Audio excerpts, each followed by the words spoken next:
ನಮಸ್ಕಾರ.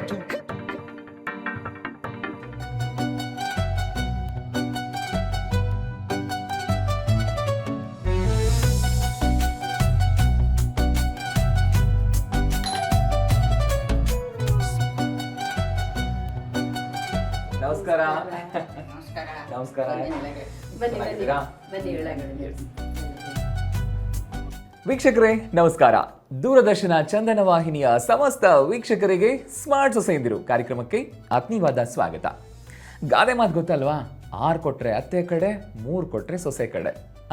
ಅಂದ್ರೆ ಅತ್ತೆ ಸೊಸೆಯ ಮಧ್ಯೆ ಯಾರಾದ್ರೂ 3ನೇ ವ್ಯಕ್ತಿ ಬಂದು ಅತ್ತೆ ಕಡೆಗೆ ಅಂದ್ರೆ ಅತ್ತೆ ಕಡೆಗೆ ಸ್ವಲ್ಪ ಜಾಸ್ತಿ ಕೊಟ್ರೆ ಸೊಸೆ ಕಡೆಗೆ, ಇಬ್ರು ಮಧ್ಯೆ ಜಗಳ ತಂದಿಡೋ 3ನೇ ವ್ಯಕ್ತಿ ಬಹಳ ಇರ್ತಾರೆ. ಇದ್ರ ಜೊತೆಗೆ 3ನೇ ವ್ಯಕ್ತಿ ಯಾರೇ ಬಂದು ಏನೇ ಹೇಳಿದ್ರು ಕೂಡ ಅತ್ತೆ ಸೊಸೆ ನಾವು ಸ್ಟ್ರಾಂಗ್ ಇದ್ದೀವಿ, ನಮ್ಮ ಸಂಬಂಧ ಸ್ಟ್ರಾಂಗ್ ಇದೆ, ಚೆನ್ನಾಗಿದೆ, ಅದ್ರ ಮೇಲೆ ಕುಟುಂಬ ನಿಂತಿದೆ ಅಂತ ಅರ್ಥ ಮಾಡ್ಕೊಂಡು ಅವ್ರನ್ನ ಬದಿಗೊತ್ತಿ ಇವ್ರು ಚೆನ್ನಾಗಿರ್ತಾರಲ್ವಾ, ಅವ್ರ ಸಂಬಂಧ ಚೆನ್ನಾಗಿರುತ್ತಲ್ವಾ ಅಂತ ಅತ್ತೆ ಸೊಸೆಯವರ ಬಾಂಧವ್ಯನ ತೋರಿಸುವಂಥ ಕಾರ್ಯಕ್ರಮವೇ ಸ್ಮಾರ್ಟ್ ಸೊಸೆಯಂದ್ರು. ಸೊ ಈ ನಿಟ್ಟಲ್ಲಿ ಇವತ್ತು ನಾವು ಬಂದಿದ್ದೀವಿ ಬೆಂಗಳೂರಿನ ದಾಸರಳ್ಳಿಗೆ. ಸೊ ಬನ್ನಿ ಹಾಗಾದ್ರೆ ಇವತ್ತಿನ ಸಂಚಿಕೆನ ಶುರು ಮಾಡೋಣ. ಸೊ ಮೊದಲನೇದಾಗಿ ಅತ್ತೆ ಸೊಸೆಯರನ್ನ ಕಾರ್ಯಕ್ರಮಕ್ಕೆ ಬರ್ಮಾಡ್ಕೊಳ್ಳೋಣ. ಸೊ ನನ್ನ ಬಲಭಾಗದಲ್ಲಿ ಅತ್ತೆ ಕೂತಿದ್ದಾರೆ ಶ್ರೀಮತಿ ಕಮಲಮ್ಮ ವೆಂಕಟೇಶ್ ಮೂರ್ತಿ ಅವರು. ಮೇಡಮ್ ನಮಸ್ಕಾರ. ನಮಸ್ಕಾರ. ಕಾರ್ಯಕ್ರಮಕ್ಕೆ ಸ್ವಾಗತ. ಚಂದನ ವಾಹಿನಿಯ ಸಮಸ್ತ ವೀಕ್ಷಕರಿಗೂ ನಮಸ್ಕಾರಗಳು. ಇದೇ ನಿಟ್ಟಲ್ಲಿ ನನ್ನ ಎಡಭಾಗದಲ್ಲಿ ಅವರ ಸೊಸೆ ಕೂತಿದ್ದಾರೆ ಶ್ರೀಮತಿ ಸುಮಾ ಗುರುರಾಜ್ ಅವರು. ಮೇಡಮ್ ನಮಸ್ಕಾರ. ನಮಸ್ಕಾರ. ಸೊ ವೀಕ್ಷಕರೇ, ಅತ್ತೆ ಸೊಸೆ ಇಬ್ಬರನ್ನೂ ಕಾರ್ಯಕ್ರಮಕ್ಕೆ ಸ್ವಾಗತ ಮಾಡಿದ್ದಾಯಿತು. ಈಗ ಕಮಲಮ್ಮ ಅವರು ವಯಸ್ಸಲ್ಲಿ ಸಿಕ್ಕಾಪಟ್ಟೆ ಹೆಂಗಾಗೆ ಕಾಣಿಸ್ತಾ ಇದ್ದಾರೆ. ವಯಸ್ಸು ಎಷ್ಟಾಗಿದ್ರು ಕೂಡ ಅನುಭವ ತಿಳ್ಕೊಳ್ಳುವಂಥದ್ದು ಸಾಕಷ್ಟಿದೆ. ಸೊ ಮಾತಾಡ್ಸೋಣ. ಅಮ್ಮ ಹೇಳಿ, ನಿಮ್ಮ ಪರಿಚಯ ಹೇಳ್ತೀರಾ ನಮ್ಮ ವೀಕ್ಷಕರಿಗೆ? ಹೇಳಿ, ನಿಮ್ಮ ಊರು ಯಾವುದು? ಊರು ಕೊಂಡ್ಲ ಹತ್ರ ಎಲಿಯೂರು ಅಂತ. ಓಕೆ. ಎಷ್ಟು ವರ್ಷ ಆಯಿತು ಮದುವೆ ಆಗಿತ್ತು? ಮದುವೆ ಆಗಿ 68 ವರ್ಷ ಆಯಿತು. ನೀವೇನು ಅನ್ಕೊಳ್ಳಲ್ಲ ಅಂದ್ರೆ ನಿಮ್ಮ ವಯಸ್ಸು ಎಷ್ಟು ಹಂಗಂದ್ರೆ? ಈಗ 82 ಆಗಿದೆ. 82 ಆಗಿದೆ. ಬಟ್ ಸ್ಟಿಲ್ ಹೆಂಗಾಗೆ ಕಾಣ್ತಾ ಇದ್ದೀರಿ, ಹೌದು ಅಲ್ವಾ? ಸ್ಮೈಲ್ ಜೋರಾಗಿದೆ. ಸೊ ಬನ್ನಿ ಹಾಗಾದರೆ ಸೊಸೆ ಸುಮಾ ಅವ್ರನ್ನ ಕೇಳೋಣ. ಮೇಡಮ್ ನಿಮ್ಮ ಪರಿಚಯ? ನಮಸ್ಕಾರ. ನನ್ನ ಹೆಸರು ಸುಮಾ ಗುರುರಾಜ್ ಅಂತ. ನನ್ನ ಮದುವೆ ಆಗಿ 29 ವರ್ಷ ಆಯಿತು. ಇಲ್ಲಿ ಟಿ ದಾಸರಹಳ್ಳಿಲೇ ಇರೋದು. ನಿಮ್ದು ತವ್ರ ಮನೆ? ತವ್ರ ಮನೆ ಬೆಂಗಳೂರಲ್ಲಿ. ಓಕೆ. ಪರವಾಗಿಲ್ಲ, ಅಡ್ಜಸ್ಟ್ ಆಗೋಕೆ ಈಸಿ ಆಗ್ಬಿಡುತ್ತೆ ನಿಮಗೆ? ಹೌದು. Okay ma'am. ಹೇಗೆ ಹವ್ಯಾಸಗಳು ಅಂದ್ರೆ ಫ್ರೀ ಇದ್ದಾಗ ಏನು ಮಾಡ್ತಿರ್ತೀರಿ? ಫ್ರೀ ಇದ್ದಾಗ ಎಲ್ಲ ಸಂಗೀತ ಕೇಳ್ತೀನಿ, ಆರ್ಟಿಕಲ್ಸ್ ಬರೀತೀನಿ. ಓಕೆ. ಇಷ್ಟು ದಿವಸ ವರ್ಕ್ ಮಾಡ್ತಾ ಇದ್ದೆ. ಈಗ ಮಗಳ ಮದುವೆಗೋಸ್ಕರ ಕೆಲಸ ಬಿಟ್ಟಿದ್ದೀನಿ. ಏನು ಕೆಲಸ ಮಾಡ್ತಾ ಇದ್ರಿ? ಒಂದು ಹಾಸ್ಪಿಟ್ಲಲ್ಲಿ ಅಕೌಂಟೆಂಟ್ ಆಗಿ ವರ್ಕ್ ಮಾಡ್ತೀನಿ. ಓಕೆ ಓಕೆ, ಸಂತೋಷ. ಜೊತೆಗೆ ಸಂಗೀತನೂ ಕಲಿತೀರಿ, ಆರ್ಟಿಕಲ್ ಬರೀತೀರಿ? ಆರ್ಟಿಕಲ್ ಬರೀತೀನಿ. ಓಕೆ, ಅಂದ್ರೆ ಸ್ವಲ್ಪ ಸಾಹಿತ್ಯದ ನಂಟು ಇದೆ ನಿಮಗೆ? ಇದೆ ಇದೆ. ಸಂತೋಷ ಸಂತೋಷಮ್ಮ. ಸೊ ಇವಾಗ ಒಂದು ಪ್ರಶ್ನೆ ಏನಪ್ಪಾ ಅಂತಂದ್ರೆ, ಈಗ ನಿಮ್ದು ಮದುವೆ ಆಗಿದ್ದು ಯಾವ ಇಸ್ವಿ ನೆನಪಿದೆಯಾ? ಇದೆ, ನೆನಪಿದೆಯಲ್ಲ. ಯಾವುದು ಇಸ್ವಿ? ಎಷ್ಟರಲ್ಲಿ ಮದುವೆ ಆಗಿತ್ತು ನಮ್ದು? ಅದೇ 58 ಮೇ 12. ಸ್ಟ್ರಾಂಗ್ ಆಗಿದೆ. ಮೇ 12 ಸೋಮವಾರ. ಸೋಮವಾರ. ಟೈಮು ನೆನಪಿದ್ಯಾ? ಮುಹೂರ್ತದ್ದು ನೆನಪಿದೆ. ಬೆಳಗ್ಗೆ 10:30 12 ನೋಡಿ. 82 ವಯಸ್ಸು ಸುಮ್ಮನೆ ಹೇಳಕ್ಕಾಗಲ್ಲ ಅದನ್ನ. ಅಲ್ಲಿ ಎಷ್ಟು ಮೆಮೊರಿ ಇದೆ ಇನ್ನೂ ಕೂಡ. ಖುಷಿ ಆಗುತ್ತೆ. ಅವಾಗ ಹೆಂಗಿತ್ತು? ಹೋಗ್ಲಿ, ಕರೆಂಟ್ ಇತ್ತ ಅವಾಗ? ಫಸ್ಟ್ ಆಫ್ ಆಲ್ ಇಲ್ಲ, ಕರೆಂಟ್ ಇರಲಿಲ್ಲ. ಇದು ಲ್ಯಾಂಪ್ಗಳು, ಬುಡ್ಡಿ, ಸುಮ್ಮನೆ ಬುಡ್ಡಿ. ಅದಕ್ಕೆ ಎಣ್ಣೆ ಹಾಕಿ ಹಚ್ಚಿ ಇಟ್ಕೊಂಡು ಮಾಡವು ಎಲ್ಲ ಆ ಕಾಲದಲ್ಲಿ. ಮತ್ತೆ ಮದುವೆ ಟೈಮಲ್ಲೆಲ್ಲ ಹೆಂಗೆ ಅಂದ್ರೆ? ಹಂಗೆ ಮಾಡೋರು ನೋಡಿ. ಅದರಲ್ಲೇ ಹಂಗೆ ಮಾಡೋರು. ಒಲೆ ಹಚ್ಚಿ ಅಡುಗೆ ಮಾಡೋದು, ಎಲ್ಲ ಸೇರ್ಕೊಂಡು ಇದು ಮಾಡೋರು ಒಗ್ಗಟ್ಟಾಗಿ ಎಲ್ಲ ಬರೋರು. ಅಲ್ಲಿ ನಮಗೆ ಕುಟ್ಟೋದು, ಬೀಸೋದು ಮನೇಲೇ ಇದೆ ಬೆರಾಗಿ ಕಲ್ಲು. ನೀವು ಕುಟ್ಟಿದ್ದೀರಾ? ಕುಟ್ಟಿದ್ವು. ಮೆಣಸಿನ ಪುಡಿ ಕುಟ್ಟೋದು ಎಲ್ಲ ಹುರ್ಕೊಂಡು ಎಲ್ಲ ಮಾಡ್ತಾ ಇದ್ವು ಹಿಂದೆ. ಮೆಣಸಿನ ಪುಡಿನೂ ಕುಟ್ತಾ ಇದ್ರಂತೆ. ಮೆಣಸಿನ ಪುಡಿ ಹುರಿದು ಅವಾಗೇನು ಮಿಷಿನ್ ಏನಿತ್ತು ಅವಾಗ, ಎಲ್ಲ ನಾವೇ ಕುಟ್ಕೋತಾ ಇದ್ವು. ಅಕ್ಕಿ ಕುಟ್ಕೊಳ್ಳೋದು, ಇದು ಒಳಕಲ್ಲು ಎಲ್ಲ ಇದೆ. ರುಬ್ಬೋಗುಂಡು 3 ಸೇರು 2 ಸೇರು ಹಾಕಿದ್ರು ರುಬ್ಕೊಳ್ಳವು. ಇಷ್ಟೆಲ್ಲ ಕಷ್ಟ ಅಂತ ಅನಿಸ್ತಿರ್ಲಿಲ್ಲ ನಿಮ್ಗೆ? ಇವಾಗ ನಾವು ಇರೋ ಪ್ಯಾಕೆಟ್ ನ ಕಟ್ ಮಾಡಿದ್ರೆ ಅಕ್ಷಿ ಅಂತ ಸೀನ್ ಬಿಡ್ತೀವಿ. ಏನು ದೇವ್ರು ಶಕ್ತಿ ಕೊಟ್ಟಿದ್ದ. ದೇವರು ಆ ಕಾಲದಲ್ಲಿ ಶಕ್ತಿ ಕೊಟ್ಟಿದ್ದ ನಮ್ಗೆ. ಬೀಸಿ ಎಲ್ಲ ಮಾಡ್ಕೊಂಡು ತಿನ್ನಿವು ಅಲ್ವಾ? ಆರೋಗ್ಯನೂ ಚೆನ್ನಾಗಿರ್ತಿತ್ತು ಅವಾಗ ಅಲ್ವಾ? ಅಲ್ಲ, ಹೆಂಗ ಅನ್ಸುತ್ತೆ ನಿಮಗೆ ಕುಟ್ಟಿ ಮಾಡೋ ದಿನಗಳು, ಈಗ ಮಿಷಿನ್ ನಲ್ಲಿ ಮಾಡೋಂಥ ದಿನಗಳು ಯಾವ್ದು ಚೆನ್ನಾಗಿ ಅನ್ಸುತ್ತೆ ನಿಮಗೆ? ಈಗ ಅವಾಗ ಮಾಡ್ತಿದ್ವು, ಶಕ್ತಿಗಿತ್ತು, ಚೆನ್ನಾಗೂ ಇತ್ತು, ರುಚಿ ಇತ್ತು. ಈಗ ಸುಮಾರಾಗಿ ಏನು ಹಾಕಿದ್ರು ಸ್ವಲ್ಪ ಇದು ಇನ್ನೊಂದು ಸ್ವಲ್ಪ ಹಾಕಬೇಕು, ಚೆನ್ನಾಗಿರುತ್ತೆ ಅಂತಾರೆ. ಎಲ್ಲ ಚೆನ್ನಾಗಿ ಮಾಡ್ತೀವಿ, ಪರವಾಗಿಲ್ಲ. ಇದಕ್ಕೆ ಬೇಳೆ ಹುಳಿ ಮಾಡಿದ್ರೆ 3 ಮನೆಗೆ ವಾಸನೆ ಹೋಗೋದು. ರುಚಿ ಮಾಡಿದ್ರೆ ಆ ಕಾಲದಲ್ಲಿ ಚೆನ್ನಾಗಿ ಮಾಡಿವು. ಹಾಕ್ತಂದು ನೀರ್ಗೆ ಹಾಕಿ ಬಿಡಿಸಿ ಎಲ್ಲ ಮಾಡಿವು. Okay okay. ವೀಕ್ಷಕರು ಏನು ಅಂತಂದರೆ ಸಾಮಾನ್ಯವಾಗಿ ಈ ಥರ ಅಂದರೆ ಪ್ರತಿಯೊಂದನ್ನು ಮನೆಯಲ್ಲೇ ತಯಾರು ಮಾಡಿಕೊಳ್ಳುವಂಥ ದಿನಗಳನ್ನು ಕಳೆದಂಥವ್ರು ಇವರು. ಕುಟ್ಟೋದು, ಬೀಸೋದು, ಎಣಿಯೋದು, ಅದು ಇದು ಎಲ್ಲ ಆ ದಿನಗಳನ್ನು ಕಳೆದಿದ್ದಾರೆ. ಬಟ್ ಇವರು ಮನೆಗೆ ಸೊಸೆ ಯಾವಾಗ ಬರುವಂಥ ದಿನಗಳಾಗಿತ್ತೋ ಆಗಾಗಲೇ ಟೆಕ್ನಾಲಜಿ ಒಂದು ಸ್ವಲ್ಪ ಪರಿಚಯ ಆಗಿತ್ತು. ಕರೆಂಟ್ ಇರಬಹುದು, ಅದು ಮಿಕ್ಸಿ, ಮತ್ತೊಂದು ಮಗದೊಂದು ಇತ್ತು. ಇವ್ರಿಗೆ ಒಂದಷ್ಟು ಡಿಫ್ರೆನ್ಸ್ ಆಗಿರುತ್ತಲ್ಲ ಅವಾಗ. ಅಯ್ಯೋ ನಾವು ಕುಟ್ತಾ ಇದ್ವಿ, ನಾವೆಲ್ಲ ಬೀಸ್ತಾ ಇದ್ವಿ, ನೀವೇನು ಹಿಂಗೆ ಗಿರ್ ಅನ್ಸ್ಬಿಟ್ಟೆಲ್ಲ ರೆಡಿ ಆಯ್ತು ಅಂತ ಬರ್ತೀರಿ, ರುಚಿ ಎಲ್ಲಿಂದ ಸಿಗುತ್ತೆ ಅಂತ ಅತ್ತೆ ವಾಯ್ಸ್ ರೈಸ್ ಮಾಡ್ತಾರೆ. ಅದೇ ವಿಷಯಕ್ಕೆ ಸೊಸೆ ಕೋಪ ಬರುತ್ತೆ, ಜಗಳ ಶುರುವಾಗುತ್ತೆ. ಸೊ ಆ ದಿನಗಳನ್ನ ಹೆಂಗೆ ನಿಭಾಯಿಸಿದ್ರಿ ಇವರು ಕೇಳೋಣವಾ? ಅಮ್ಮ ಹೇಳಿ, ಸೊಸೆ ಇವಾಗ ನೀವು ಚಟ್ನಿ ಪುಡಿ ಮಾಡೆ ಅಂತ ಹೇಳಿರ್ತೀರಾ, ಅತ್ತೆ ಕಣ್ ಮುಚ್ಚಿ ಕಣ್ ತೆಗೆದ್ರಲ್ಲಿ ರೆಡಿ ಅಂತ ಮಾಡಿ ಕೂರ್ತಿರ್ತಾಳೆ. ಹೌದಾ? ಎಷ್ಟೇ ದಿನಗಳು ಮುಂದೆ ಹೋದರೂ ಕೂಡ ನಮ್ಮ ಹಳೆ ದಿನಗಳು, ಆ ಒಂದು ಪರಂಪರೆ ಅಥವಾ ಆ ಒಂದು ದಿನಚರಿ ಏನಿತ್ತಲ್ವ ಅದೇ ಚಂದ ಅನಿಸುತ್ತೆ. ಬನ್ನಿ, ಇಂಥ ಮನೆಗೆ ಸೊಸೆ ಬಂದಿದ್ರು, ಅವ್ರಿಗೆ ಎಷ್ಟು ಡಿಫ್ರೆನ್ಸ್ ಅನಿಸಿತ್ತು. ಬಟ್ ಇವರಷ್ಟು ಬರೋತ್ತಿಗಾಗಲೇ ಟೆಕ್ನಾಲಜಿ ಇತ್ತು. ಸುಮಾರು ಹೇಳಿ, ಅತ್ತೆ ಏನಾದರೂ ಹೇಳಿದಾಗ ನೀವು ಚಟ್ಪಟ್ ಅಂತ ಮಾಡ್ಕೊಟ್ಬಿಡೋದು, ಏನ ಮಾಡಿದ್ಯಾ ರುಚಿನೇ ಇಲ್ಲ, ನಾವು ಕುಟ್ಟೆಲ್ಲ ಮಾಡ್ತಾ ಇದ್ವಿ ಅಂತ ಬೈತಾ ಇದ್ರ? ಮಾಮೂಲಿ ಅವ್ರದ್ದು ಇದು. ನಾನು 25 ಜನಕ್ಕೆ ಅಡುಗೆ ಮಾಡಿದೆ ಅಂದರೆ ನಾನು ಕುಟ್ಟಿ ಬೀಸಿ ಮಾಡಿದ್ದೀನಿ, ನೀನೇನು ಹಿಂಗೆ ಆರಾಮ್ಸೆ ಮಾಡಿದ್ಯಾ ಅಂತ ಹೇಳ್ತಾರೆ ಅಲ್ವಾ? ಹೌದು. ಸೊ ಬೀಸಿ ಅದೆಲ್ಲ ಮಾಡಿಲ್ಲ, ಒರಳಲ್ಲಿ ರುಬ್ತೀವಿ. ಏನೋ ಅತ್ತೆ ಮಾಡಿರೋದು 10% ನೀವು ಮಾಡಿದೀವಿ ಅಂತ. 10% ಇಲ್ಲ ಅನ್ಸುತ್ತೆ, ಒಂದು 5%. ಅವರಷ್ಟು ಎನರ್ಜೆಟಿಕ್ ನಾವು ಆಗಕ್ ಸಾಧ್ಯ ಇಲ್ಲ. ಬಟ್ ನೀವು ಸೊಸೆಯಾಗಿ ಹೇಳೋದಾದ್ರೆ ಈ ತರ ಇವ್ರು ಕಂಪ್ಲೀಟ್ ಆಗಿ ಅದೇ ತರ ದಿನಗಳನ್ನ ಕಳೆದಿರ್ತಾರೆ, ಏನ್ ಮಾಡಿದ್ರು ನಾವೇ ಕೈಯಾರೆ ಮಾಡಿರ್ಬೇಕು ಅಂತ. ಬಟ್ ಕೆಲವೊಂದು ಮೂಮೆಂಟ್ ಅಲ್ಲಿ ಅವ್ರಿಗೆ ಕೋಪ ಬರುತ್ತೆ, ಬೈತಾರೆ. ಅವಾಗ ನಿಮಗೂ ಅಷ್ಟೇ ಅದನ್ನ ರಿಸೀವ್ ಮಾಡ್ಕೊಳ್ಳೋ ಟೈಮಲ್ಲಿ ನಿಮಗೂ ಕೋಪ ಬರುತ್ತೆ. ಒಬ್ಬ ಸೊಸೆಯಾಗಿ ನಾವು ಅವರ ದಿನಗಳನ್ನು, ಅವರ ಅನುಭವಗಳನ್ನು ಹೇಳ್ತಿರ್ತಾರೆ. ಸೊ ಅದು ನಮಗೆ ಹೇಳಿದ್ದಾರೆ ಅನ್ನೋದನ್ನ ಪಾಸಿಟಿವ್ ಆಗಿ ತಗೊಳ್ಳೋದು ಎಷ್ಟು ಮುಖ್ಯ ಆಗುತ್ತೆ. ಆ ಮೂಮೆಂಟಲ್ಲಿ ಜಗಳ ಆಗೋದನ್ನ ಹೆಂಗೆ ನಿಲ್ಲಿಸಬೇಕು ಅಂತ ಹೇಳ್ತೀವಿ? ಇಲ್ಲ, ಜಗಳಕ್ಕೆ ಆಸ್ಪದನೇ ಇಲ್ಲ. ಯಾಕಂದ್ರೆ ತುಂಬಾನೇ ಏಜ್ ವ್ಯತ್ಯಾಸ ಇದೆ. ಅವ್ರದ್ದು ಅನುಭವದಷ್ಟು ಬಹುಶಃ ನನ್ನ ಏಜ್ ಆಗಿಲ್ಲ. ಸೊ ಹಂಗಾಗಿ ನಾವು ಅವಾಗಿಂದನೇ ಅವ್ರು ಏನು ಹೇಳ್ತಾರೆ ಅಕ್ಸೆಪ್ಟ್ ಮಾಡ್ಕೊಳ್ಳೋದನ್ನೇ ಕಲ್ತ್ಕೊಂಡ್ಬಿಟ್ಟಿದೀವಿ. ಈಗ 29 ವರ್ಷ ಅದು ಏನು ಅಂತ ಸಣ್ಣ ಇದಲ್ಲ. ಸೊ 29 ವರ್ಷದಲ್ಲಿ ತುಂಬಾ ಅವ್ರು ಏನು ಹೇಳ್ತಾರೆ ಅದನ್ನ ನಾವು ಅಕ್ಸೆಪ್ಟ್ ಮಾಡ್ಕೊಳ್ಳೋದಷ್ಟೇ. ಅವ್ರಿಗೇನು ತಿರುಗಿಸಿ ಹೇಳೋದು, ಯಾಕಂದ್ರೆ ಅವರ ಅನುಭವ ಹಂಗಿದೆ. ನಿಜ ನಿಜ. ಅದು ಬಹುಶಃ ಅದು ಬೇಕು ಅಂತ ಅನಿಸ್ಬಿಡತ್ತೆ. ಆದರೂ ಕಮಲಮ್ನವ್ರೆ, ನೀವು ಕಾಸಿನ ಸರ ಹಾಕೊಂಡಿದ್ದೀರಲ್ಲ, ತುಂಬ ಚೆನ್ನಾಗಿದೆ. ಯಾರು ತಂದರು, ಎಲ್ಲಿ ತಂದರು? ನಮ್ಮ ಯಜಮಾನ್ರು ತರಿಸ್ಕೊಟ್ರು ಆ ಕಾಲದಲ್ಲಿ. ಅವ್ರಿಗೆ 65 ರೂಪಾಯಿ ಸಂಬಳ. ವಿಲೇಜ್ ಅಕೌಂಟ್ ಮಂಡಲಲ್ಲಿ ಇದ್ದು ರಿಟೈರ್ಡ್ ಆದ್ರು 88ರಲ್ಲಿ. ನಮ್ಮ ಮಗಳದು ಒಬ್ಬ ಮಗಳು ಮದುವೆ ಮಾಡಿದ್ದು, ಶಶಿಕಲಾ ಅಂತ, ಕುಲಕರ್ಣಿ ಅಂತ, ಬೀಡಿ ಅಂತ. ಅವ್ರ ಊರು ಬೀಡಿ ಆಚೆ, ಬೆಳಗಾಂ ಆಚೆ ಬೀಡಿ. ನಾವು ಹಸು ಇತ್ತು ನಮ್ಮ ಮನೇಲಿ, ಈಗಲೂ ಇದೆ ಹಸು. ಈಗ ನೀವು ಕಾಸಿನ ಸರ ವಿಷಯಕ್ಕೆ ಬರೋಣ ಆಯ್ತಾ? ಈಗ ನಿಮ್ಮ ಯಜಮಾನ್ರೆ ತಂದ್ಕೊಟ್ರಲ್ವಾ, ಎಷ್ಟು ಖುಷಿ ಇತ್ತು ನಿಮಗೆ? ಹೌದು, ಚೆನ್ನಾಗಿದೆ. ಮಕ್ಳಿಗೂ ಮಾಡ್ಕೊಟ್ಟಿದ್ವು, ನಾವು ಇಟ್ಕೊಂಡಿದ್ವು ಅಲ್ಲ. ಅದೇ ಖುಷಿ. ಏನೋ ಒಂದು ಯಜಮಾನ್ರು ತಂದ್ಕೊಡೋದೇ ಒಂದು ಖುಷಿ ಇರುತ್ತೆ. ಇವಾಗ ನಿಮ್ಮ ಮಗ ಏನಾದರೂ ಸೊಸೆಗೆ ಕಾಸಿನ ಸರ ತಂದ್ಕೊಟ್ಟ ಅಂತ ಇಟ್ಕೊಳ್ಳಿ, ನಿಮಗೆ ಕೋಪ ಬರುತ್ತಾ? ಇನ್ನು ನಮ್ಗೇನು ಕೋಪ ಬರಲ್ಲ, ನಾನೇ ಕೊಡ್ತೀನಿ. ನಾನೇನೆ ನನ್ನ ಮೊಮ್ಮಗಳಿಗೆ ಈಗ ಕಾಸಿನ ಸರ ನಕ್ಲೆಸ್ ಕೊಟ್ಟಿದ್ದೀನಿ, ಒಳ್ಳೊಳ್ಳೆ ರೇಷ್ಮೆ ಸೀರೆ ಕೊಟ್ಟಿದ್ದೀನಿ, ಎಲ್ಲ ಕೊಟ್ಟಿದ್ದೀನಿ. ನಮ್ಮ ಯಜಮಾನ್ರೆ ಕೊಡ್ತಾರೆ ಅಲ್ವಾ ಮದುವೆಗೆ. Super super.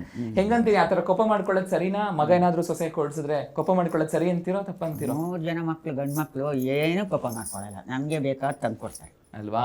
ಅದೇ ಜೀವನ. ನಮಗೆ ಬೇಕಾಗಿದ್ದು ನಮಗೆ ಕೊಡ್ತಾ ಇದ್ದಾರಾ? ಏನಿಲ್ಲ, ನಮ್ಗೆ ಬೇಕಾದ್ ತಂದು ಕೊಡ್ತಾರೆ. Super super. ಏನು ಹೇಳ್ತೀರಿ ಸುಮಾ ಅವರೇ?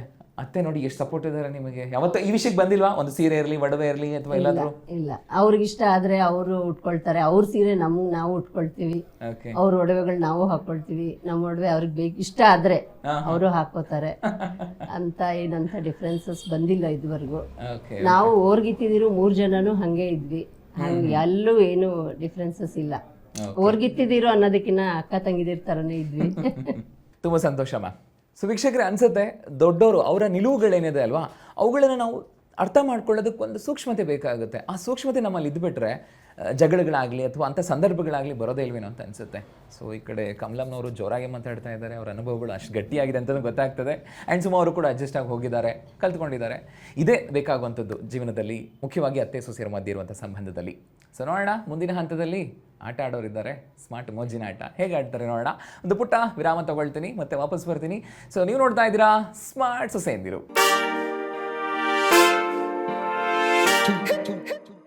ಪ್ರಿಯ ವೀಕ್ಷಕರೇ, ಸ್ಮಾರ್ಟ್ ಸೊಸೆಯಂದಿರು ಇನ್ನು ಮುಂದೆ ಬದಲಾದ ಸಮಯದಲ್ಲಿ ಮೂಡಿ ಬರ್ತಾ ಇದೆ. ಪ್ರತಿ ಶನಿವಾರ ರಾತ್ರಿ 9:30ಕ್ಕೆ ನಿಮ್ಮ ನೆಚ್ಚಿನ ಚಂದನ ವಾಹಿನಿಯಲ್ಲಿ. ವೀಕ್ಷಕರೇ, ಮತ್ತೊಮ್ಮೆ ಸ್ವಾಗತ ತಮಗೆ. ನೀವು ನೋಡ್ತಾ ಇದ್ದೀರಾ ಸ್ಮಾರ್ಟ್ ಸೊಸೆಯಂದಿರು. ಮುಂದಿನ ಹಂತ ಸ್ಮಾರ್ಟ್ ಮೋಜಿನ ಆಟ.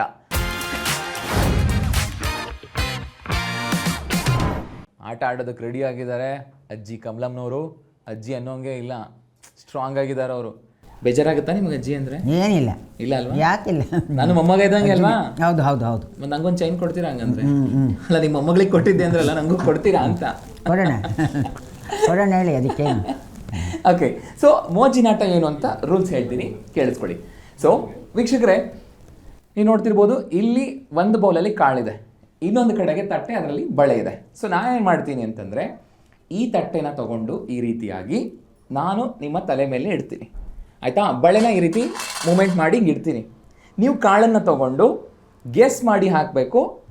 ಆದರೆ ನಾವು ಕನ್ಸಿಡರ್ ಮಾಡೋದು ಬಳೆ ಒಳಗಡೆ ಎಷ್ಟು ಕಾಳು ಬಿದ್ದಿದೆಯೋ ಅದು ಲೆಕ್ಕ. ಅದೇ ರೀತಿ ಸೊಸೆಗೂ ಕೂಡ ಆಟ ಆಡಿಸ್ತೀವಿ. ಸೊ ಯಾರ ಕಾಳುಗಳು ಜಾಸ್ತಿ ಇರುತ್ತೆ ಬಳೆ ಒಳಗಡೆ, ಸೊ ಅವರು ವಿನ್ನರ್ ಆಗ್ತಾರೆ. ಯಾಕೆ ಅಂತಂದರೆ, ಅಜ್ಜಿ ಹೆಂಗೆ ಅಂತಂದರೆ ಅವರ ವಯಸ್ಸಿನ ಪರಿಮಿತಿನೂ ನೋಡಬೇಕಲ್ವ ನಾವು, ಪರಿಧಿ ಎಷ್ಟಿದೆ, ಏನು ಆಡಬಹುದು ಅವರು ಅಂತ. ಹಾಗಾಗಿ ಇಷ್ಟೊತ್ತು ನಮ್ಮ ಜೊತೆ ಕೂತ್ಕೊಂಡು ಮಾತಾಡ್ತಿರೋದೇ ನಮಗೆ ದೊಡ್ಡ ಖುಷಿ. ಸೊ ಹಾಗಾಗಿ ಅವ್ರಿಗೂ ಸ್ವಲ್ಪ ಸುಲಭ ಆಗಲಿ ಅನ್ನೋ ಒಂದು ಉದ್ದೇಶದಿಂದ ಚಿಕ್ಕದಾಗಿರೋ ಒಂದು ಆಟ ತೊಗೊಂಡಿದ್ದೀನಿ. ಓಕೆ ಅಲ್ವಾ? ಆಡ್ತಾರಲ್ವಾ? ಆಡ್ತಾರೆ. ನೀವು ಸೂಜಿ ದಾರ ಕೊಟ್ಟರು ಅವ್ರು ಏರಿಸ್ತಾರೆ. ಸೂಜಿ ಕೋಣಿಸ್ತೀನಿ ಹೇಳ್ತೀರಾ?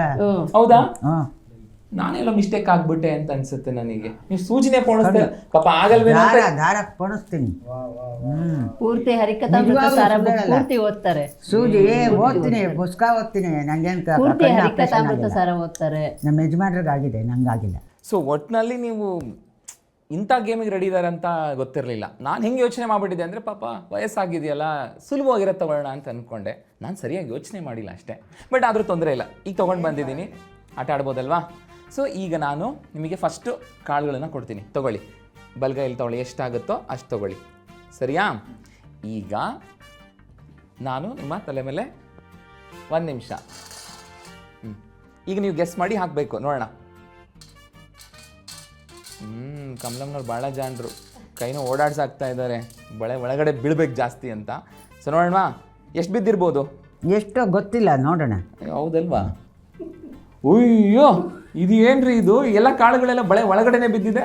ಸೊ ಕೌಂಟ್ ಮಾಡ್ತೀನಿ ನಾನು. ನೋಡಿ, ಹೊರಗಡೆ ಇರೋದೆಲ್ಲ ಆಚೆ ತೆಗಿತಾ ಇದ್ದೀನಿ, ಆಯಿತಾ? ಸೊ ಕಮಲಮ್ನವ್ರು ನಾನು ಏನೋ ಅಂದ್ಕೊಂಡಿದ್ದೆ. ಹೊಲದಲ್ಲಿ ಹೋಗಿ ಅವರೇಕಾಯಿ ಕಿತ್ಕೊಂಡ್ಬರ್ತೀವಿ ಅಲ್ವಾ? ಇಂಥ ತಟ್ಟೆಲಿ ಹಾಕೋಕ್ಕಾಗಲ್ವಾ? ಆಗುತ್ತೆ ಆಗುತ್ತೆ.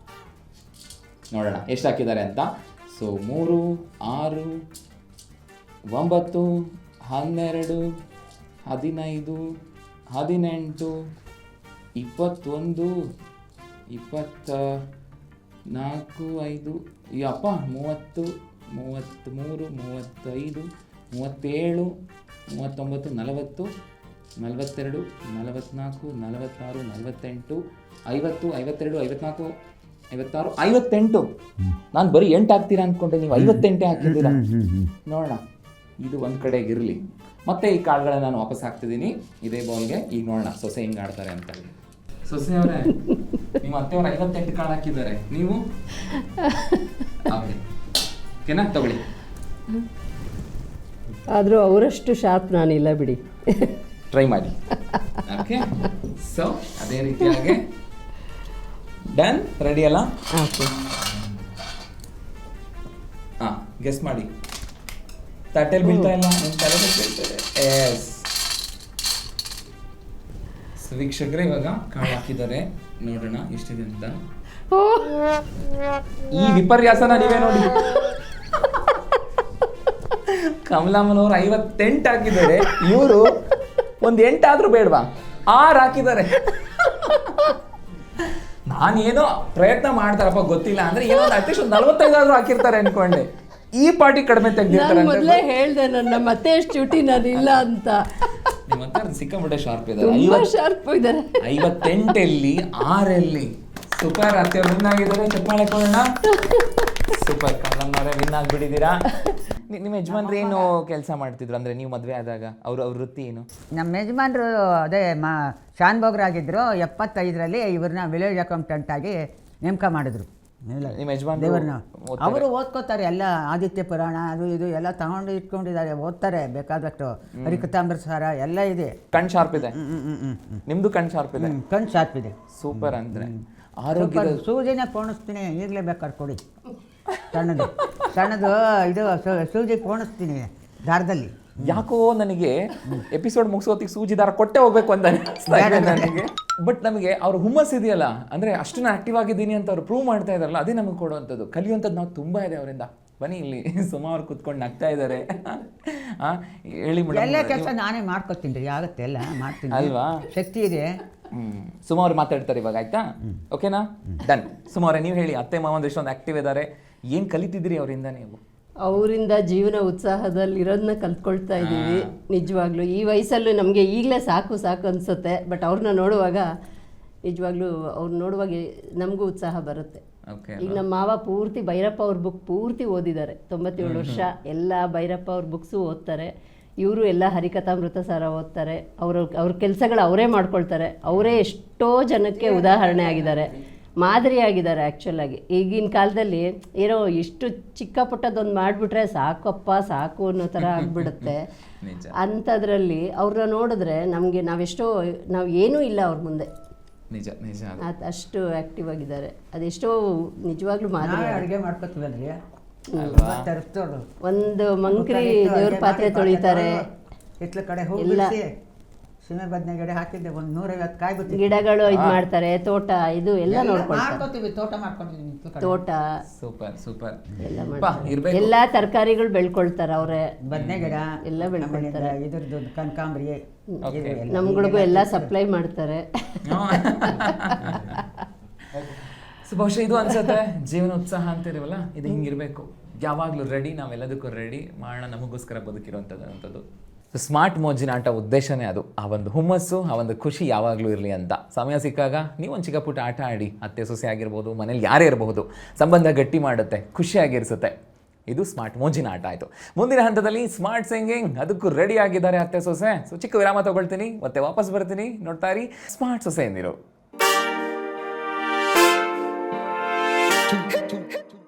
ಪ್ರಿಯ ವೀಕ್ಷಕರೇ, ಸ್ಮಾರ್ಟ್ ಸೊಸೆ ಎಂದಿರು ಇನ್ನು ಮುಂದೆ ಬದಲಾದ ಸಮಯದಲ್ಲಿ ಮೂಡಿ ಬರ್ತಾ ಇದೆ. ಪ್ರತಿ ಶನಿವಾರ ರಾತ್ರಿ 9:30ಕ್ಕೆ ನಿಮ್ಮ ನೆಚ್ಚಿನ ಚಂದನ ವಾಹಿನಿಯಲ್ಲಿ.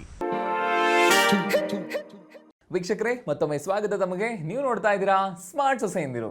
ಮುಂದಿನ ಹಂತ ಸ್ಮಾರ್ಟ್ ಸಿಂಗಿಂಗ್. ಸೊ ಸಿಂಗಿಂಗಿಗೆ ಕಮಲಮ್ಮ ಅವರು ಸುಮಾರು ರೆಡಿ ಆಗಿದ್ದಾರೆ. ಸೊ ಹಾಡಕ್ಕೆ ರೆಡಿ ಅಲ್ವಾ? ಹಾಡ್ತೀರಿ ಅಲ್ವಾ? ನೀವು ಆಬ್ವಿಯಸ್ಲಿ ಸಂಗೀತ ಹವ್ಯಾಸ ಅಂತ ಹೇಳಿದ್ರಿ, ಹಾಡ್ತೀರಿ. ಸೊ ರೂಲ್ಸ್ ಈ ರೀತಿ ಆಗಿದೆ. 3 ಹಾಡಿನ ಚರಣಗಳನ್ನು ನಾನು ಹಾಡ್ತೀನಿ, ನೀವು ಗೆಸ್ ಮಾಡಬೇಕು. ಯಾರು ಗೆಸ್ ಮಾಡ್ತೀರಿ ಆ್ಯಂಡ್ ಅವ್ರನ್ನ ಹಾಡಬೇಕು ಕೂಡ, ಅವ್ರಿಗೆ ಪಾಯಿಂಟ್ ಸಿಗುತ್ತೆ. ಆಟದಲ್ಲಿ ನೀವು ಗೆದ್ದಿದ್ದೀರಿ, ಹಾಡಲ್ಲೂ ಗೆಲ್ಲಬೇಕು ನೀವು. ಓಕೆ, ಹಾಗಂತ ನೀವು ಸೋಲ್ಬಾರ್ದು, ನೀವು ಗೆಲ್ಲಬೇಕು. ಸೊ ಮೊದಲನೇ ಹಾಡಿನ ಚರಣವನ್ನು ನಾನು ಹಾಡ್ತಿದ್ದೀನಿ. ವೀಕ್ಷಕರೇ, ಹಾಡುಗಾರ ಚೆನ್ನಾಗಿ ಹಾಡಕ್ಕೆ ಬರಲ್ಲ, ಬಟ್ ಪ್ರಯತ್ನ ಮಾಡ್ತೀವಿ. ಮೊದಲನೇ ಹಾಡಿನ ಚರಣ ಈ ರೀತಿ ಆಗಿದೆ. ಕೆತ್ತಲಾಗದು ಕಗ್ಗಲ್ಲೆಂದು ಎದೆಗುಂದಿದ್ದರೆ ಶಿಲ್ಪಿ, ಕೆತ್ತಲಾಗದು ಕಗ್ಗಲ್ಲೆಂದು ಎದೆಗುಂದಿದ್ದರೆ ಶಿಲ್ಪಿ. ವಿಶ್ವೇಶ್ವರಯ್ಯನು ಶ್ರಮ ಪಡೆದಿದ್ದರೆ ಆಗದಿದ್ದು ಈ ನಾಡು. ಗೆಸ್ ಮಾಡಿ, ಏನು ಹಾಡೋದು? ಗೆಸ್, ಯಾವ ಹಾಡೋದು? ಅದು ಇವೊಂದು ನಿಮಗೂ ಗೊತ್ತಾಯ್ತಾ? ಆಗದು ಎಂದು ಕೈಕಟ್ಟಿ ಕುಳಿತರೆ, ಕೈಕಟ್ಟಿ ಕುಳಿತರೆ ಆಗದು ಕೆಲಸವು ಮುಂದೆ, ಸಾಗದು ಕೆಲಸವು ಮುಂದೆ. ಮತ್ತೊಂದ್ಸರಿ ಹೇಳೋಣ ಎಲ್ಲರೂ. ಆಗದು ಎಂದು ಕೈಕಟ್ಟಿ ಕುಳಿತರೆ, ಆಗದು ಎಂದು ಕೈಕಟ್ಟಿ ಕುಳಿತರೆ ಸಾಗದು ಕೆಲಸವು ಮುಂದೆ, ಮನಸೊಂದಿದ್ದರೆ ಮಾರ್ಗವು ಉಂಟು, ಕೆಚ್ಚದೆ ಇರಬೇಕೆಂದೆಂದು, ಕೆಚ್ಚದೆ ಇರಬೇಕೆಂದೆಂದು. ಅಲ್ವಾ? ಆಗಲ್ಲ ಅಂತ ಕೈ ಕಟ್ಟಿ ಕೂತ್ಕೋಬಾರ್ದಲ್ವಾ? ಸೊ ಪಾಯಿಂಟ್ ಇವಾಗ ನಾನು ಸುಮಾರಿಗೆ ಕೊಡ್ಬೇಕಾ, ಅತ್ತೆ ಕಮಲಮ್ಮವ್ರಿಗೆ ಕೊಡ್ಬೇಕಾ? ನೀವು ಅರ್ಧದಿಂದ ಗೆಸ್ ಮಾಡಿದ್ದೀರಾ, ಇವರು ಪಲ್ಲವಿನ ಗೆಸ್ ಮಾಡಿದ್ದಾರೆ. ಹಾಗಾಗಿ ಇಬ್ರಿಗೂ ಪಾಯಿಂಟ್ ಕೊಡ್ತೀನಿ. ಸೊ ನಿಮಗೊಂದು ಪಾಯಿಂಟ್, ನಿಮಗೊಂದು ಪಾಯಿಂಟ್. ಓಕೆ, ಸೊ ಎರಡನೇ ಹಾಡನ್ನು ಯಾರು ಎಷ್ಟು ಚೆನ್ನಾಗಿ ಹಾಡ್ತೀರೋ ನೋಡೋಣ. ಈ ರೀತಿಯಾಗಿದೆ ಎರಡನೇ ಹಾಡಿನ ಚರಣ. ತೇಲುವ ಈ ಮೋಡದ ಮೇಲೆ ನೀ ನಿಂತ ಹಾಗಿದೆ, ನಸು ನಗುತ್ತಾ ನಲಿ ನಲಿದು ನನ್ನ ಕೂಗಿದಂತಿದೆ, ಕೂಗಿದಂತಿದೆ ಚೆಲುವೆ ಎಲ್ಲಿರುವೆ, ಮನವ ಕಾಣುವ ರೂಪಸಿಯೇ, ಬಯಕೆಯ ಬಳ್ಳಿಯ ನಗುವ ಹೂವಾದ ಪ್ರೇಯಸಿಯೇ, ಬಯಕೆಯ ಬಳ್ಳಿಯ ನಗುವ ಹೂವಾದ ಪ್ರೇಯಸಿ ನೀನು ಎಲ್ಲಿರುವೆ ಮನವ ಕಾಣುವ ರೂಪಸಿಯೇ. ಕಮಲಮ್ಮನವರೇ ಹೇಳಿ, ಯಜಮಾನ್ರೆ ಯಾವತ್ತಾದ್ರೂ ಹಿಂಗೆ ಹಾಡಿದ್ರಾ? ಎಲ್ಲಿರುವೆ. ಅಯ್ಯೋ ಹಳ್ಳಿ ಊರಲ್ಲಿ ನಾವು ಆ ಕಾಲದಲ್ಲಿ ಬಟ್ ಇರ್ಲಿ, ನೀವಾದ್ರೂ ಹುಮ್ಮಸ್ಸಿಂದ ಆಟ ಆಡ್ತಾ ಇದ್ದೀರಿ, ಹಾಡ್ತಿದ್ರಲ್ಲ, ಅದೇ ಖುಷಿ. ಬಟ್ ಸುಮಾರು ನೀವು ಗೆಸ್ ಮಾಡಿದ್ದೀರಾ. ಸೊ ಪಾಯಿಂಟ್ ನಿಮಗೆ ಸಿಕ್ಕಿದೆ, ಸೊಸೈ ಸಿಕ್ಕಿದೆ ಪಾಯಿಂಟ್, 2 ಪಾಯಿಂಟ್ ಹೋಯ್ತು. ನಿಮ್ದು ಒಂದೇ ಪಾಯಿಂಟ್ ಇದೆ, ಹೌದು 3ನೇ ಹಾಡಿದೆ, ಅವಾಗ್ಲಾದ್ರೂ ಗೆಸ್ ಮಾಡಿ. ಓಕೆ, ಸೊ ಕೊನೆ ಹಾಡಿನ ಚರಣ ಈ ರೀತಿಯಾಗಿದೆ. ನಡುಗಲಿ ಭುವಿ ಬಿರಿಯಲಿ ನೀನೇ ಬಾಳ ಜೀವ, ಉರಿಯಲಿ ಕಿಡಿಸಿಡಿಯಲಿ ಏಕೆ ಈ ತಾಪ ಭಾವ, ಒಲವೆಂದು ತುಂಬಿ ಬಂದು ಮೈ ತುಂಬ ಮಿಂಚಿದೆ, ಒಡನಾಡಿ ಪ್ರೀತಿ ನೀಡು ಈ ನಿನ್ನ ಪ್ರೇಮಿಗೆ, ಈ ವೇದಿ ಯುಗ ಯುಗಗಳ ಸಾಗಲಿ ನಮ್ಮ ಪ್ರೇಮ ಶಾಶ್ವತ, ಗಿರಿ ಗಗನವೇ ಬೀಳಲಿ ನಮ್ಮ ಪ್ರೀತಿ ಶಾಶ್ವತ, ನದಿ ಸಾಗರ ಕೆರಳಲಿ ನಮ್ಮ ಪ್ರೇಮ ಶಾಶ್ವತ, ಜಗವೇನೇ ಹೇಳಲಿ ನಮ್ಮ ಪ್ರೀತಿ ಶಾಶ್ವತ. ಯುಗ ಯುಗಗಳೇ ಸಾಗಲಿ ನಮ್ಮ ಪ್ರೇಮ ಶಾಶ್ವತ. ಓಕೆ, ಸೊ ವೀಕ್ಷಕರೇ, ಅಫ್ಕೋರ್ಸ್ ಸುಮಾರು ಗೆಸ್ ಮಾಡಿದ್ದಾರೆ. ಪಾಯಿಂಟ್ 1 ಕೊಡ್ತೀನಿ, ಬಟ್ ಅದರಲ್ಲೂ ನಾನು ಹಾಡ್ತೀನಿ ಅನ್ನೋ ಹುಮ್ಮಸ್ಸು ಕಾಣಿಸ್ತಾ ಇತ್ತಲ್ವಾ, ಅದಕ್ಕೆ ನಾನು ಕೊಡ್ಲೇಬೇಕು ಒಂದು ಪಾಯಿಂಟ್. ಬಟ್ ಟೋಟಲ್ ಆಗಿ ನೋಡಿದಾಗ ಇವ್ರದ್ದು 2 ಆಗುತ್ತೆ, ಇವ್ರದ್ದು 3 ಆಗುತ್ತೆ. ಅಲ್ಲಿಗೆ ಗೆದ್ದಿದ್ದು ಯಾರು? ಕಮಲಮ್ಮ ಅವರ. ಯಾರಾದ್ರೂ ಪರವಾಗಿಲ್ಲ, ಅವರಾದ್ರೂ ಪರವಾಗಿಲ್ಲ, ನಾವೇ ಗೆಲ್ಬೇಕು ಅನ್ನೋದೇನಿಲ್ಲ. ಹಾಗೆ ಸೊ ಸುಮಾರು ಗೆದ್ದಿದ್ದಾರೆ. ಮ್ಯಾಮ್, ಅಭಿನಂದನೆಗಳು ತಮಗೆ. ತುಂಬ ಚೆನ್ನಾಗಿ ಹಾಡಿದ್ರಿ, ನೀವು ಚೆನ್ನಾಗಿ ಹಾಡಿದ್ರಿ. ಸೊ ವೀಕ್ಷಕರೇ, ಉದ್ದೇಶ ಇದೆ, ಹಾಡಿಗೆ ಅಥವಾ ಸಂಗೀತಕ್ಕೆ ಆ ಶಕ್ತಿ ಇದೆ. ಸಮಯ ಸಿಕ್ಕಾಗ ಗುನುಗಿ ಹಾಡಿ ಸಂಬಂಧನ ಯಾವಾಗಲೂ ಗಟ್ಟಿಗೊಳಿಸುತ್ತೆ, ಅದು ಮನಸ್ಸನ್ನು ಹಗುರ ಮಾಡುತ್ತೆ. ಸೊ ಹಾಗಾಗಿ ಅದೇ ಉದ್ದೇಶ ಸ್ಮಾರ್ಟ್ ಸಿಂಗಿಂಗ್ನ ಅದು ಹಂತ ಇರುವಂಥದ್ದು. ಯಾವಾಗಲೂ ಎಲ್ಲ ಕುಟುಂಬಗಳು ಖುಷಿಯಾಗಿರಬೇಕು, ಸಂತೋಷವಾಗಿರಬೇಕು ಅಂತಲೇ ಬಯಸುತ್ತವೆ ಅಲ್ವಾ. ಆದರೆ ಅದಕ್ಕೆ ಒಂದಷ್ಟು ಸೂತ್ರಗಳಿರುತ್ತೆ. ಆ ಸೂತ್ರಗಳನ್ನು ನಾವು ಬೇರೆಯವರಿಂದ ತಿಳ್ಕೊಬೇಕಾಗತ್ತೆ, ಅನುಭವದಿಂದ ಪಡ್ಕೊಳ್ಬೇಕಾಗತ್ತೆ. ಅವೆಲ್ಲವನ್ನು ಕೂಡ ನಾವು ನಮ್ಮ ಜೀವನದಲ್ಲಿ ಅಳವಡಿಸ್ಕೊಳ್ಬೇಕಾಗತ್ತೆ. ಅಂಥ ಸೂತ್ರಗಳನ್ನು ನಾವು ನಮ್ಮ ಕಾರ್ಯಕ್ರಮದಲ್ಲೂ ಕೂಡ ನಿಮಗೆ ನೀಡ್ತಾ ಬರ್ತಿದ್ದೀವಿ. ಅದನ್ನೇ ನಾವು ಹೇಳುವಂಥದ್ದು ಸ್ಮಾರ್ಟ್ ಸಲಹೆ. ಬನ್ನಿ ಹಾಗಾದರೆ ಇವತ್ತಿನ ಸ್ಮಾರ್ಟ್ ಸಲಹೆ ಏನಿದೆ ಅಂತ ತಿಳ್ಕೊಳ್ಳೋಣ. ಇದನ್ನು ನಿಮಗೆ ತಿಳಿಸ್ಕೊಡ್ತಾ ಇದ್ದಾರೆ ಖ್ಯಾತ ಆಪ್ತ ಸಲಹೆಗಾರರಾದಂತಹ ಶ್ರೀಮತಿ ಸುಷ್ಮಾ ಕೌಶಿಕ್ ಅವರು.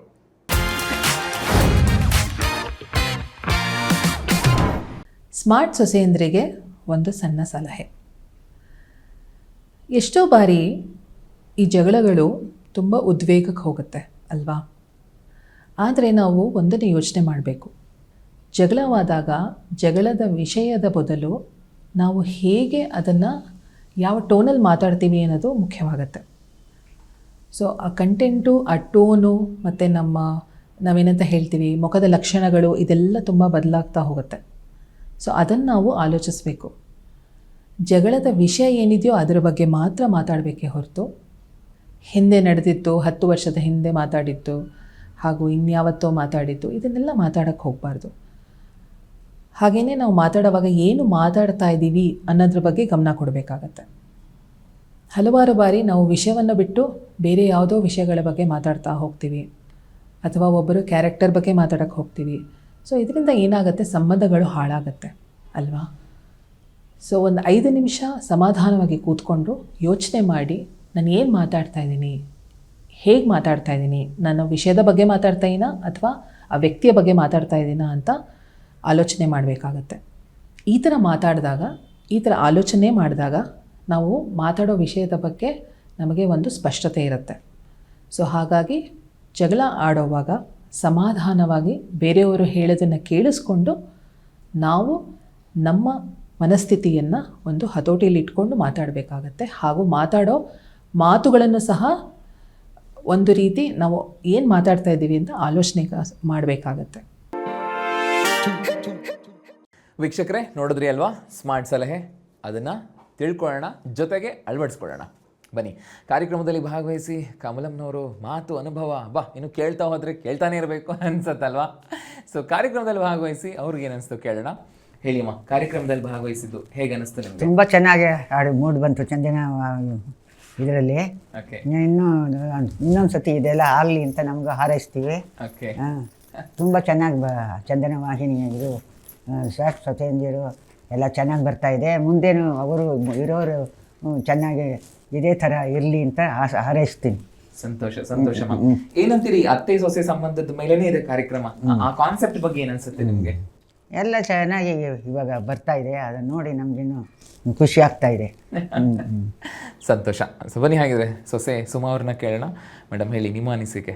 ಚಂದನದ ಬಗ್ಗೆ ಹೇಳಬೇಕು ಅಂದರೆ ಇವಾಗ ಬೇರೆ ಎಲ್ಲ ವಾಹಿನಿಗಳಲ್ಲೂ ಇದು ಬ್ಯಾಚುಲರ್ಸ್ದು ಮತ್ತು ಜೋಡಿಗಳದ್ದು ಬರ್ತಾ ಇದೆ. ಅತ್ತೆ ಸೊಸೆ ಅಂತ ಒಂದು ಶೀರ್ಷಿಕೆ ತೊಗೊಂಡು ಬಂದಿರೋದು ಇದೊಂಥರ ಹೊಸತನ ಮೂಡಿಸ್ತಿದೆ. ಇದು ಚೆನ್ನಾಗಿದೆ ಆ್ಯಕ್ಚುಲಾಗಿ. ಈಗಲೂ 30 ವರ್ಷ ಆಗ್ತಾ ಬಂದಿದೆ ನನ್ನ ಮದುವೆ ಆಗಿನೂ. ಈಗನೂ ಅದೇ ಭಯ ನಮ್ಮ ಅತ್ತೆನ ಕಂಡ್ರೆ ಅಷ್ಟೇ ಭಯವಾಗಿದ್ದೀವಿ, ಅಂದರೆ ಅಷ್ಟೇ ಪ್ರೀತಿಯಾಗೂ ಇದ್ದೀವಿ. ಅವ್ರ ಅನುಭವದ ಮುಂದೆ ನಮ್ಮ ವಯಸ್ಸು ಕೂಡ ಏನೂ ಇಲ್ಲ. ಅದು ಅವ್ರ ಅನುಭವಕ್ಕೆ ಎಲ್ಲದಕ್ಕೂ ಒಂದು ಬೆಲೆ ಕೊಡ್ತಾ ಇದ್ದೀವಿ ಅಲ್ವಾ? ನಿಜ ನಿಜ ಮ್ಯಾಮ್. ಭಯ ಅನ್ನುವಂಥದ್ದು ಎಲ್ಲಿರುತ್ತೋ ಪ್ರೀತಿ ಅನ್ನೋಂಥದ್ದು ಅಲ್ಲಿ ಇದ್ದೇ ಇರುತ್ತೆ, ಎರಡು ಜೊತೆಯಾಗೇ ಇರುತ್ತೆ, ಅದನ್ನು ಹುಡುಕಬೇಕು ಅಷ್ಟೇ. ಸೊ ಅದು ಅತ್ತೆ ಸೊಸೆ ಮಧ್ಯೆ ಯಾವಾಗಲೂ ಇರುತ್ತೆ.